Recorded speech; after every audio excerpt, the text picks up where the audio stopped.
ಹೇಗೆ ಸರ್ ಇದು ನಿಮ್ಮದು ಫಸ್ಟ್ ಟೈಮ್ ಈಗ ಹೀರೋಯಿನ್ ಇದ್ದರೂ ಕೂಡ ನಿಮ್ಮದೇ ಮೇಯ್ನ್ ಲೀಡ್ ಅಂತ ಹೇಳಿದ್ರು ಡೈರೆಕ್ಟ್ರು.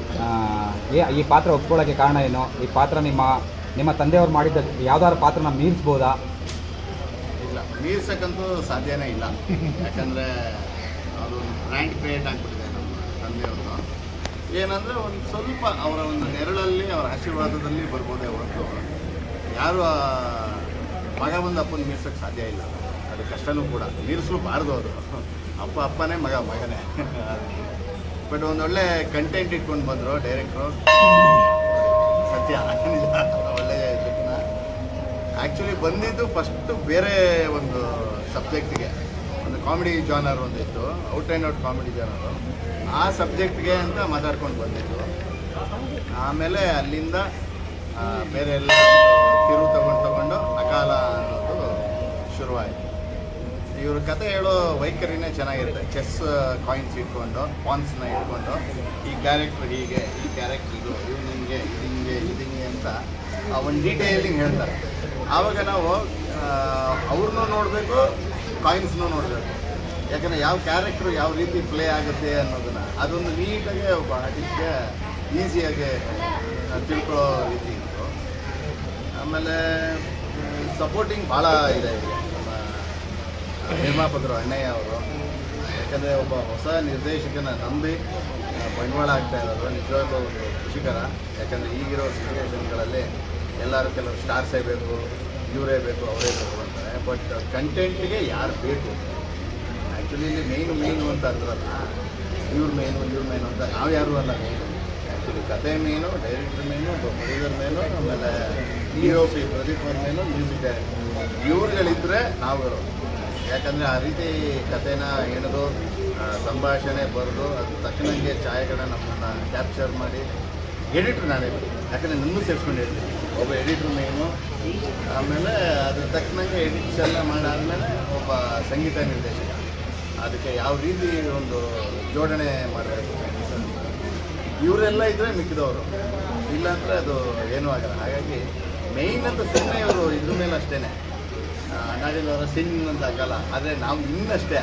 ಬಟ್ ಇವರೇ ಫುಲ್ಲು ನಮ್ಮನ್ನ ಕವರೇಜ್ ಮಾಡ್ಕೊಂಡಿದ್ರು.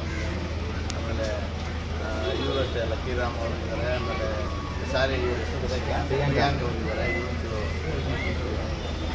ಇನ್ನೂ ಹಲವಾರು ಸೀನಿಯರ್ ಆರ್ಟಿಸ್ಟ್ ಎಲ್ಲ ಜಾಯಿನ್ ಆಗ್ತಾ ಇದ್ದಾರೆ. ಒಬ್ಬೊಬ್ಬರಾಗೆ ಮಾತುಕತೆ ಆಗಿ ನಾನು ಸಿಕ್ಕಾಪಟ್ಟೆ ಕಾಟ ಕೊಡ್ತಾ ಇರ್ತೀನಿ ಇವರಿಗೆ, ಇವರು ಕಾಟ ಕೊಡ್ತಾ ಇರ್ತಾರೆ ಫೋನಲ್ಲಿ ಡಿಸ್ಕಷನ್. ಬಟ್ ಒಂದು ಹೆಲ್ದಿಯಾಗೆ ಚೆನ್ನಾಗಿದೆ. ನಮ್ಮ ಕ್ಯಾಮ್ರಾಮನ್ ಅವರೇ ಯಾವ ರೀತಿ ಅಂದರೆ ಸೈಲೆಂಟಾಗಿ ಇರ್ತಾರೆ, ಬಟ್ ವೈಲೆಂಟಾಗಿ ತೆಗಿತಾರೆ. ಯಾಕಂದರೆ ಒಂದು ಸಿನಿಮಾ ಮಾಡಿದ್ವಿ, ಒಂದು ದಾವಡಿ ಅಂತ.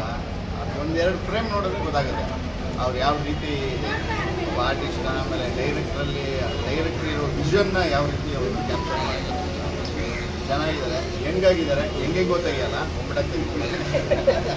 ಸರ್ ಮೇನ್ ಲೀಡ್ ಆಗಿರೋದ್ರಿಂದ ನಿಮ್ಮದು ಈ ಸಿನಿಮಾದಲ್ಲಿ ಗೆಟಪ್ಗಳು ನೋಡ್ಬೋದಾ? ಇಲ್ಲಾಂದರೆ ಈ ಪಾತ್ರಕ್ಕೆ ಏನು ತಯಾರಿಗಳು ಮಾಡ್ಕೊಂಡಿದ್ದೀರಾ ನೀವೆಲ್ಲ? ಇನ್ನು ಮುಂದೆ ಏನು ತಯಾರಿ ಮಾಡ್ಕೋಬೇಕು? ಅದು ಈಗಲೇ ಹೇಳಿದ್ರೆ ಮಜಾ ಇಲ್ಲ. ಯಾಕಂದರೆ ಅದೊಂದು ಕೆಲವೊಂದು ವಿಷುವಲ್ಸ್ ಇದ್ದಾವೆ, ಒಂದು ಧರ್ಮದ ಬಗ್ಗೆ ಅದು ಇದು, ಆ ಒಂದು ಇದರಲ್ಲೂ ಹೋಗಿದ್ರೆ. ಬಟ್ ಯಾರಿಗೆ ಕಾಸಿ ಮಾಡೋವಂಥದ್ದು ಜನರಲ್ಲಾಗೆ ಒಬ್ಬ ಮನುಷ್ಯನಲ್ಲಿ ಯಾವ ರೀತಿ ಅವನ ಅನಿಸಿಕೆ ಯಾವ ರೀತಿ ಇರುತ್ತೆ, ಅದನ್ನು ಹೇಗೆ ವ್ಯಕ್ತಪಡಿಸ್ತಾನೆ, ಕರ್ಮಗಳು ತಪ್ಪುಗಳು ಯಾವ ರೀತಿ. ಎಲ್ಲರೂ ತಪ್ಪು ಮಾಡ್ತಾರೆ, ಎಲ್ಲರೂ ಕರ್ಮ ಮಾಡ್ತಾರೆ, ಕರ್ಮ ರಿಟರ್ನ್ಸ್ ಅನ್ನೋದು ಎಲ್ಲರಿಗಿದೆ. ಆ ಒಂದು ರೀತಿಯಲ್ಲೂ ಹೋಗ್ತಾ ಇರುತ್ತೆ. ವಿತ್ ಕಮರ್ಷಿಯಲ್, ನಾವೇನಿಲ್ಲಿ ಮೆಸೇಜ್ ಕೊಡೋಕ್ಕೆ ಹೋಗ್ತಾ ಇಲ್ಲ. ಮೆಸೇಜ್ ಸಿನಿಮಾ ಅಂತೂ ಅಲ್ಲ, ಇದು ಒಂದು ಕಮರ್ಷಿಯಲ್ ಸಿನಿಮಾನೇ. ಯಾವ ರೀತಿ ಆ ಅಕಾಲ ಅನ್ನೋದೇನು, ಅಕಾಲ ಸುತ್ತ ಯಾವ ಕ್ಯಾರೆಕ್ಟರ್ಸ್ ಆಗಿರುತ್ತೆ, ಆಮೇಲೆ ಹೇಗೆ ಪಾತ್ರಧಾರಿಗಳು ಬರ್ತಾರೆ, ಯಾವ ರೀತಿ ರಿಲೇಟ್ ಆಗಿರುತ್ತೆ, ಅದು ಸಖತ್ ಕ್ಯೂರಿಯಾಸಿಟಿ ಆಗಿದೆ. ನಾನು ಯೂಶಲಿ ಒಪ್ಕೊಂತಿರ್ಲಿಲ್ಲ. ಅಂದರೆ ಇವರು ಹೇಳಿ ಹಿಂಗೆ ಒಂಥರ ಇಂಟ್ರೆಸ್ಟ್ ಬಂತ ಹೋಗ್ತು. ಯಾಕಂದರೆ ನಮಗೂ ಭಯ ಇರುತ್ತಲ್ಲ ಸರ್. ಯಾಕಂದರೆ ಸುಮಾರು ಸಿನಿಮಾಗಳು ಕೆಲವು ನೋಡ್ತೀವಿ, ಲೀಡು ಅಂತ ಹಾಕ್ಬಿಟ್ಟು ಇದು ಮಾಡ್ತಾರೆ. ಬಟ್ ನಾವು ಲೀಡ್ ಥರಲ್ಲ, ಪಾತ್ರ ಅಷ್ಟೇ. ಆ ಕತೆಗೆ ಒಂದು ಪಾತ್ರ ಮುಖ್ಯವಾಗಿ ಪಾತ್ರ ಇರುತ್ತೆ. ಹಾಗಾಗಿ ನಾನು ಇವರ ಒಂದು ಕಥೆನ ರೆಸ್ಪೆಕ್ಟ್ ಮಾಡಿದೆ, ಇವರು ರೆಸ್ಪೆಕ್ಟ್ ಮಾಡಿದೆ. ಅದೇ ರೀತಿ ನಿರ್ಮಾಪಕರು ಜಾಯಿನ್ ಆದರು. ಬಟ್ ಇದಕ್ಕೆ ಭಾಳಷ್ಟು ಕುತ್ತುಗಳನ್ನು ಬಂತು. ಕೆಲವು ನಿರ್ಮಾಪಕರ ಹತ್ರ ಮುಂಚೆ ಈ ಕಥೆ ಇಟ್ಕೊಂಡು ನಿರ್ಮಾಪಕರ ಹತ್ರ ಹೋದಾಗ ಇವರ ಏನ್ರಿ ಇವ್ರು ಮಾರ್ಕೆಟ್ ಆಗತ್ತೇನ್ರಿ ಹಂಗೆ ಆಮೇಲೆ ಇವರು ಕೇಳೋರು ಸರಿಗೆ ಸರ್ ನೀವು ಬೇರೆ ಹೀರೋಗಳು ಹೇಳ್ತೀರಲ್ಲ ಅವ್ರಿಗೆ ಮಾರ್ಕೆಟ್ ಇದೆಯಾ ಸರ್ ಯಾಕೆಂದರೆ ಒಬ್ಬನ್ನ ಯಾವತ್ತೂ ಡಿಸ್ಕರೇಜ್ ಮಾಡಬಾರ್ದು ಎಲ್ಲರದು ಅವ್ರವ್ರದ್ದೇ ತನ ಇರುತ್ತೆ. ಈಗ ನಂತರ ಬೇರೆಯವ್ರು ಮಾಡೋಕ್ಕಾಗಲ್ಲ, ಬೇರೆಯವ್ರ ಥರ ನಾನು ಮಾಡೋಕ್ಕಾಗಲ್ಲ, ಆ ರೀತಿ. ಹಾಗಾಗಿ ಅವ್ರವ್ರನ್ನ ಅವ್ರವ್ರು ಮಾಡೋ ಥರ ಬಿಟ್ಬಿಡ್ಬೇಕು. ಜಡ್ಜ್ ಮಾಡೋಕ್ಕೆ ನಾವು ಯಾರು, ಅವ್ರು ಯಾರು, ಅವನು ಹಾಕಿದ್ರೆ ಆಗುತ್ತಾ, ಇವನು ಹಾಕಿದ್ರೆ ಆಗುತ್ತಾ ಅಂತ ಹೇಗೆ ಯಾರು ಬೇಕು ಅದನ್ನು ಆಯ್ಕೆ ಮಾಡ್ತಾರೆ ಒಬ್ಬ ನಿರ್ದೇಶಕ. ಅದನ್ನು ಒಪ್ಕೊಂಡು ಒಬ್ಬ ನಿರ್ಮಾಪಕ ಒಪ್ಕೊಳ್ತಾರೆ. ಇದೆಲ್ಲ ಆಗಿದ್ದಕ್ಕೆ ತಾನೇ ಎಲ್ಲರೂ ಸೇರ್ತೀವಿ. ಹಾಗಾಗಿ ಇದ್ರ ಮುಖಾಂತರ ಕೆಲವ್ರಿಗೆ ಹೇಳೋಕ್ಕೆ ಇಷ್ಟಪಡ್ತೀನಿ, ಯಾರನ್ನೋ ಕಂಡಮ್ಮನ ಥರ ಮಾಡಬೇಡಿ. ಆ ಪಾತ್ರಕ್ಕೆ ಯಾರ್ಯಾರನ್ನ ಆಯ್ಕೆ ಮಾಡ್ಕೊಳ್ತಾರೆ ಅದನ್ನು ಸ್ವಾಗತಿಸಿ ಒಂದು ಹೆಲ್ದಿಯಾಗಿದ್ದರೆ ಇಂಡಸ್ಟ್ರಿನೂ ಚೆನ್ನಾಗಿರುತ್ತೆ ಅಂತ ಈ ಮುಖಾಂತರ ಹೇಳ್ತೀನಿ. ಹೇಳಿ ಸರ್, ಅಕಾಲ ಅಂದರೆ ಏನು, ಇಲ್ಲಿ ಯಾಕೆ ಮುಹೂರ್ತ ಮಾಡಬೇಕಾಗಿತ್ತು ಸರ್? ಒಂದು ಅಕಾಲ ಅಂತಂದರೆ ಕೆಟ್ಟಗಳಿಗೆ ಕೆಟ್ಟ ಟೈಮ್ ಅಂತಲ್ಲ, ಅದನ್ನು ಅಕಾಲ ಆತ ಹೆಸರಿನ ವ್ಯಕ್ತಿ ಇಟ್ಕೊಂಡು ಏನೋ 2016 2019 ಮಾಡಿ ಅಂತ ಒಂದು 5 ವರ್ಷ ಮಾಡ್ತಿದ್ದೆ.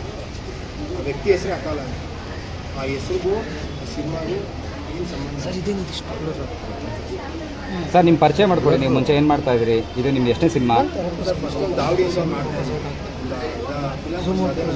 ದಾವಡಿ ಅಂತ ಇನ್ನೊಂದು ಸೆಕೆಂಡ್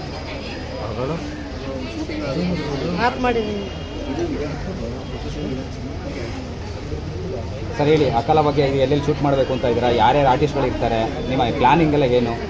ಹಾಗೆಂದರೆ ಸರ್ ಲೀಡ್ ಅಕಾಲ ಅಂದರೆ ಅವರೇ ಮೇನ್ ಒಂದು ಲೀಡ್ ಕ್ಯಾರೆಕ್ಟರ್. ಅವರೊಂದು 1 ನಿಮಿಷದವರೆಗೂ ಬರುತ್ತೆ. ಫೀಮೇಲ್ ಲೀಡ್ ಅವಳೆ. ತೆಗೆದ್ಬಿಡು ಬೇಗ, ಮೈಕ್ ತೆಗೆದ್ಬಿಡು. ಸರ್ ಸ್ವಲ್ಪ ಜೋರಾಗಿ ಹೇಳಂತೆ, ಸ್ವಲ್ಪ ಜೋರಾಗಿ ಮಾತಾಡಿ. ಇಷ್ಟು ದಿನ ಚೆನ್ನಾಗಿತ್ತು sir. Main lead character negative film. ಇನ್ನೂ ಸ್ವಲ್ಪ ದೊಡ್ಡ ದೊಡ್ಡ ಸ್ಟಾರ್ಗಳು ನಾನು ಮಾತಾಡ್ತೀನಿ. ಇನ್ನೂ ಎಲ್ಲ ಬಾಲರಾಜ್ ವಾಡಿ ಅವರು, ಆಮೇಲೆ ವರ್ಧನ್ನು, ಈ ಥರ ಅವರು ಇನ್ನೊಂದು ಸರ್ ಎಲ್ಲೆಲ್ಲಿ ಶೂಟ್ ಮಾಡಬೇಕು ಅಂತ ಪ್ಲಾನಿಂಗು, ಎಷ್ಟು ದಿನ ಶೆಡ್ಯೂಲು, ಯಾವಾಗ ಸಿನಿಮಾ ಕಂಪ್ಲೀಟ್ ಮಾಡ್ತೀರಾ, ಯಾವಾಗ ರಿಲೀಸ್ ಪ್ಲಾನಿಂಗ್? 40 ದಿನ ಶೆಡ್ಯೂಲ್ ಚಾಲ, 4 ಶೆಡ್ಯೂಲ್ ಚಾಲ ಪ್ಲಾನ್. ಮೈಸೂರಿಂದ ಸ್ಟಾರ್ಟ್ ಆಗಿ ಗದಗಲ್ಲಿ ಇಲ್ಲ ಟ್ರಾವೆಲಿಂಗ್ ಎಲ್ಲ ನೀವು. ಸಿನಿಮಾ ಬಗ್ಗೆ ಕೇಳಕ್ಕೆ ಬಂದರೆ ಏನು ಥಾಟ್ ಇಟ್ಕೊಂಡು ಸಿನಿಮಾ ಮಾಡಿದ್ದೀರಾ? ಸರ್ ನಾನು ಕೆಲಸ ಮಾಡಬೇಕು. ನನ್ನ ಕೆಲಸ ನಾನು ಮಾಡಾದ್ಮೇಲೆ ನನ್ನ ಥಾಟ್ ಪ್ರೊಸೆಸಲ್ಲಿ ನಾನು ಫಸ್ಟ್ ನನ್ನ ಕೆಲಸ ಏನಾದ್ರು ಪ್ರೂವ್ ಮಾಡ್ಕೊಂಡು ನಾನು ಪ್ರೂವ್ ಆಗಲೇಬೇಕು.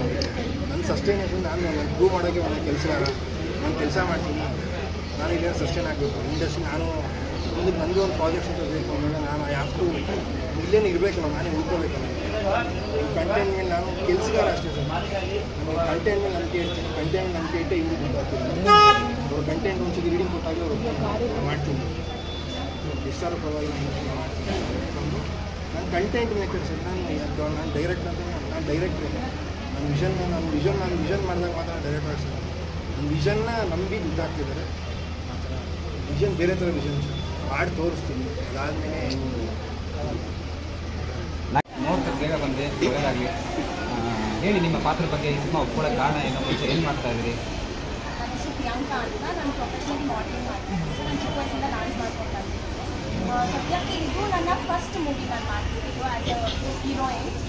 ನಿಮಗೆ ಶಾರ್ಟ್ ಮೂವಿ ಮಾಡಿದ್ದೀನಿ. ನಾನು ಈ ಮೂವಿನ ಒಪ್ಕೊಳ್ಳೋದಕ್ಕೆ ಕಾರಣ ಏನಂದರೆ, ಯೂಶಲಿ ಎಲ್ಲರೂ love story casual love story ಮಾಡ್ತಾರೆ, ಹೀರೋಯಿನ್ ಆಗೋದು ಅವೆಲ್ಲ. ಬಟ್ ಇದು ಕಂಪ್ಲೀಟಾಗಿ ಹೀರೋ ಮೇಲೇನೂ ಇಲ್ಲ, ಹೀರೋಯಿನ್ ಅಂತಲೂ ಇಲ್ಲ, ಎಲ್ಲರ ಮೇಲೇನೂ ಒಂದೊಂದು ಕ್ಯಾರೆಕ್ಟರ್ ಡಿಪೆಂಡ್ ಆಗಿದೆ. ಸೊ ಹೀರೋ ಬಂದ್ರೂ ಒಂದು ಸಸ್ಪೆನ್ಸ್ ಇರುತ್ತೆ, ಹೀರೋಯಿನ್ ಬಂದ್ರೂ ಒಂದು ಥ್ರಿಲ್ಲರ್ ಇರುತ್ತೆ. ಸೊ ಎಲ್ಲ ಸೀನಿಯರ್ ಆರ್ಟಿಸ್ಟ್ಗೂ ಒಬ್ಬೊಬ್ಬರು ಇವನ್ 5 ಸೆಕೆಂಡ್ಸ್ ಬಂದು ಹೋದ್ರೂ ಅವ್ರಿಗೆ ತುಂಬ ಮುಖ್ಯವಾದ ಪಾತ್ರ ಇದೆ ಸರ್. ಆ್ಯಂಡ್ ನನಗೆ ಏನಂದರೆ ಅದೇ ಆ ಸರ್ ಹೇಳಿದಂಗೆ ನಾವು ಪವನ್ ಅವ್ರ ಜೊತೆ ಕನೆಕ್ಟ್ ಆಗಿದ್ದು ಬೇರೆ ಒಂದು ಪ್ರಾಜೆಕ್ಟ್ಗೆ. ಸೊ ಈಗ ಈ ಪ್ರಾಜೆಕ್ಟು ಸ್ಟೋರಿ ಎಲ್ಲ ಹೇಳಿದಾಗ ನಾನು ಅಂದ್ಕೊಂಡೆ ಓಕೆ ನಾನು ಮಾಡ್ಬೋದು ಅಂತ. ಆ್ಯಂಡ್ ನಾನು ಫ್ರೆಶ್ಶಾಗಿ ಒಂದು ಫಸ್ಟ್ ಮೂವಿ ಮಾಡ್ತಿದ್ದೀನಿ ಸರ್. ನನ್ನ ಮೇಲೆ ಪವನ್ ಅವರಾಗಲಿ ಅಥವಾ ಅಣ್ಣಯ್ಯ ಸರ್ ತುಂಬ ನಂಬಿಕೆ ಇಟ್ಟಿದ್ದಾರೆ. ಆ್ಯಂಡ್ ನಾನು ಇದನ್ನು ಪ್ರೂವ್ ಮಾಡಬೇಕು ಎಲ್ಲ ಜನಕ್ಕೆ. ಏನೋ ನನಗೆ ಫ್ರೆಶ್ ನನ್ನನ್ನು ಯಾವ ಥರ ಸ್ವೀಕರಿಸ್ತಾರೆ ನನಗೇನೋ ಗೊತ್ತಿಲ್ಲ. ಆ್ಯಂಡ್ ಅವ್ರು ನನ್ನ ಮೇಲೆ ನಂಬಿಕೆ ಇಟ್ಟು ಇಲ್ಲ ನಿಮ್ಮ ಕೈ ಮಾಡೋಕ್ಕಾಗುತ್ತೆ, ನೀವೇ ಮಾಡಿ ಅಂತ ತುಂಬ ನಂಬಿಕೆ ಇಟ್ಟಿದ್ದಾರೆ. ಆ್ಯಂಡ್ ಅದಕ್ಕೆ ನಾನು ತುಂಬ ಥ್ಯಾಂಕ್ ಯು ಹೇಳ್ತೀನಿ ಅವ್ರಿಗೆ. ಆ್ಯಂಡ್ ಅದೇ ಸರ್, ನೀವು ಹೋಗಬೇಕು, ನೀವು ಕಾಯಿ ನೀವು ಹೋಗ್ಬೇಕು ಯಾವ ಥರ ಬರುತ್ತೆ ಮಾಡ್ಕೊಡಿ. ಇದು ನಿಮ್ಮ ಎಷ್ಟನೇ ಮೂವಿ? ಎಲ್ರಿಗೂ ನಮಸ್ಕಾರ. ಮೊದಲಾಗಿ ಎಲ್ರಿಗೂ ಸಾರಿ ಕೇಳ್ತೀನಿ, ಸ್ವಲ್ಪ ನಮ್ಮ ಫ್ರೆಂಡ್ ಟೆಕ್ನಿಕಲ್ ಇಶ್ಯೂ ಅದರಿಂದ ಸ್ವಲ್ಪ ಲೇಟ್ ಆಯಿತು, ಸಾರಿ. ಆಮೇಲೆ ನನ್ನ ಹೆಸರು ಲಕ್ಕಿ ರಾಮ್ ಅಂತ. ಈ ಹಿಂದೆ ನೀವು ನಮ್ಮ ಸಿನಿಮಾದಲ್ಲಿ ನಾಯಕನ ಟ್ರೈ ಮಾಡಿದ್ದೆ, ಇವಾಗ ಬೆಳಗ್ಗೆ ಬಂದಿದೆ. ಅದಾದಮೇಲೆ ಟ್ರೈ ಮಾಡಿದೆ, ಅದಾದಮೇಲೆ ಕನ್ನಡ ಜನತಾ ಬಜಾರ್ ಆ್ಯಕ್ಷನ್ ಸಿನಿಮಾಗಳು ಇವಾಗ ಆಲ್ಮೋಸ್ಟ್ ಕಂಪ್ಲೀಟ್ ಆಗಿದೆ. ಸೊ ಇದು ನನ್ನ ಲೆಕ್ಕಾಚಾರ ತಗೊಂಡು ಜೀವನಶಿಪ್. ಸೊ ಮೊದಲನೇ ಥ್ಯಾಂಕ್ಸ್ ಹೇಳ್ಬೇಕಂದ್ರೆ ಗೋಲ್ ಸರಿ, ಅವ್ರ ಕಥೆ ಒಂಥರ 2 ಸತಿ ಹೇಳೋದು. ಮುಂಚೆ ಒಂದು ಸತಿ ಕಟ್ಟಿಗೆ ಅಂತಾರಲ್ಲ, ಚಿಕ್ಕ ಚಿಕ್ಕ ಪೀಸ್ ಇಟ್ಕೊಂಡು ಒಂದು ಹೋಟೆಲ್ ಕುತ್ಕೊಂಡು ಹೇಳೋದು. ಸ್ವಲ್ಪ ಕನ್ಫ್ಯೂಷನ್ ಆಯಿತು. ಮತ್ತೊಂದು ಬೆಂಗಳೂರಿಗೆ ಬಂದು ಮತ್ತೆ ಚೆಸ್ ಬಗ್ಗೆ ತೊಗೊಂಡು ನೀಟಾಗಿ ಕ್ಯಾರೆಕ್ಟರ್ ವೈಸ್ನ ಎಕ್ಸ್ಪ್ಲೈನ್ ಮಾಡ್ತಾ ಹೋಗೋದು. ಸೊ ತುಂಬ ಇಂಟ್ರೆಸ್ಟಿಂಗ್ ಆಯಿತು. ಹೇಳ್ದಂಗೆ ಪ್ರತಿಯೊಂದು ಪಾತ್ರಕ್ಕೂ ಒಂದು ಬೆಲೆ ಇದೆ. ಆ ಕ್ಯಾರೆಕ್ಟರ್ ಹೋಗ ಏನು ಮಾಡುತ್ತೆ ಅನ್ನೋದೇ ಕಥೆ ಆಗುತ್ತೆ. ಕೊನೆಗಿದೆಲ್ಲ ಯಾರು ಮಾಡ್ತಾರೆ ಅನ್ನೋದು ರಿಲೀಸ್ ಆಗುತ್ತೆ. ಅದು ದೊಡ್ಡ ಒಂದು ಸಸ್ಪೆನ್ಸು ಆಗ್ಬೋದು, ಆಮೇಲೆ ಡ್ರಾಮೆಟಿಕ್ಕು ಆಗ್ಬೋದು, ಆಮೇಲೆ ಒಂದು ಮಾಸ್ ಆ್ಯಕ್ಷನ್ ಕೂಡ ಆಗ್ಬೋದು. ಆ ರೀತಿ ಒಂದು ಕಂಟೆಂಟ್ ಇಟ್ಟಿದ್ದಾರೆ. ಬಟ್ ಅದು ಅರ್ಥ ಆಗುತ್ತೆ ಭಾಳ ಪೇಷನ್ಸ್ ಆಗಿ. ಐ ಥಿಂಕ್ ಎಲ್ಲರೂ 2 ಸತಿ ಸಿನಿಮಾ ಮೋಸ್ಟ್ಲಿ ಅವರು ಸ್ಕ್ರೀನ್ ಪ್ಲೇ ಮಾಡ್ತಿದ್ದಾರೆ. ಇದು ನನಗೆ ಅವಕಾಶ ಮಾಡಿಕೊಟ್ಟಿರ್ತಕ್ಕಂಥ ಗೋಲ್ಸರಿಗೆ ತುಂಬ ಥ್ಯಾಂಕ್ಸ್. 2 ವರ್ಷ 3 ವರ್ಷ ಫೋನಲ್ಲಿ ಇದ್ದೆ ಮಾಡ್ತೀನಿ ನಾನು ಸಿಕ್ಕಾಪಟ್ಟೆ ಫೋನ್ ಮಾಡೋದು. ಒಂದಿನ ಕಾಲ ಮಾಡಿ ಅದೇ ಅರ್ಥ ಆಗಕ್ಕೆ ಶುರುವಾಗ್ತದೆ. ಆ್ಯಂಡ್ ಪ್ರೊಡ್ಯೂಸರ್ ಸರ್ ಬಗ್ಗೆ ಹೇಳಬೇಕಂದ್ರೆ ಫಸ್ಟ್ ಮೀಟಿಂಗಲ್ಲೇ ಮಾಡಬೇಕು ಅಂತ ಮಾಡೋಣ ಸರ್ ಎಲ್ಲೆಲ್ಲಿ ಶೂಟ್ ಮಾಡಬೇಕು ಅಂತ ಹೇಳಿದ್ರೆ ಎಷ್ಟಾಗುತ್ತೆ ಬಜೆಟ್? ನೀವು ಬಜೆಟ್ ಏನು ಪ್ಲಾನ್ ಮಾಡ್ಕೊಂಡಿದ್ದೀರಾ? ಹೋಗ್ತಾ ಗೊತ್ತಾಗುತ್ತೆ.